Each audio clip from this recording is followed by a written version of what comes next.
Tulips make me happy for days, and plums and raspberries. And this is what we call the explosive garden. This is the third growth season. Of course, not for the trees. They've been here for a while, as you can see. But all the ground layers, everything here is going into its third growth season. And I love this space. It is like one big sun trap. So I can actually see that things are thriving and growing a little faster and a little earlier in here. So this bit over here is mainly all insect plants, lots and lots of flowering. It's beautiful. We will go in here several times in the season just to have a look at what's flowering and what's growing. And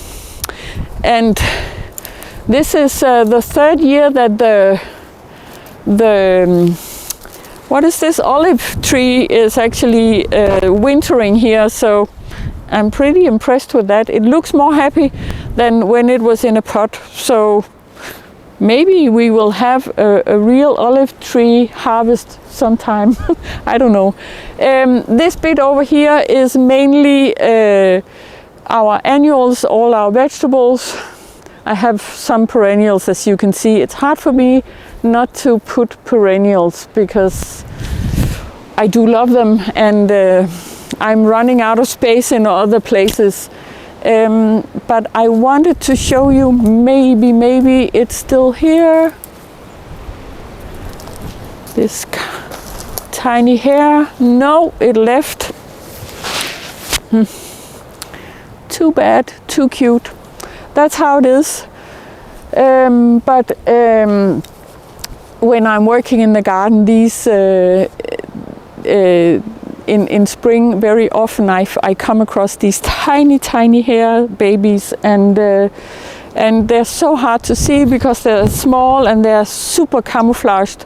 So and it's so cute. The mother, she hides them in different places, and then she comes back once a day to feed them, and they are programmed to just stay put, so they don't move when you come across them. Of course, I mean, I try not to disturb, of course, and not work around them, but it's a really cute, wonderful thing, and one of the joys of having a big garden like this.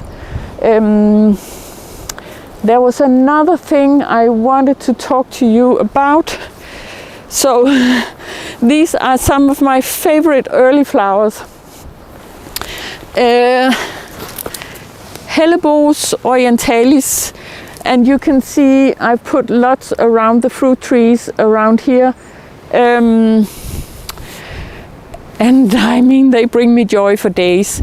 They are so beautiful, and there are so many different varieties. I think they're glorious. I think they are so beautiful and so creative. And you'll see even these, they are, of course you can see it's the same sort of species, but these two could cross-pollinate and then make a new variation that's never been seen before. And so I'm trying to have as many different ones. I have some filled ones, I have some with spots, I have white ones, I have dark ones, and every year I find new ones, and they are happily self-seeding everywhere, and they are also super easy to I take the seeds when they are ripe, before they fall to the ground, and then I make a box and I put them in, and they just sprout, and it's so easy.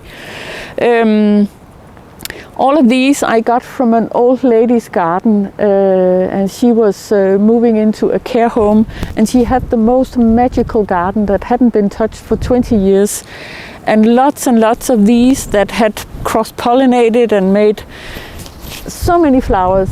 And her house were up for sale, and my mother and I were allowed to take some of her flowers. So I planted them here along this bit of fruit trees, and now I see her house has been sold, and that magical garden that was overgrown and full of flowers and strange creations of nature that had been allowed to just be itself, it has been totally ripped out, and it breaks my heart, but I'm happy that we now have some of her flowers in this garden. So it's still alive in many ways, and that's another joy of having a garden. You have so many different garden connections and flowers coming from other wonderful green spaces. So that's a little about what's going on right now. Thank you for watching, and see you later.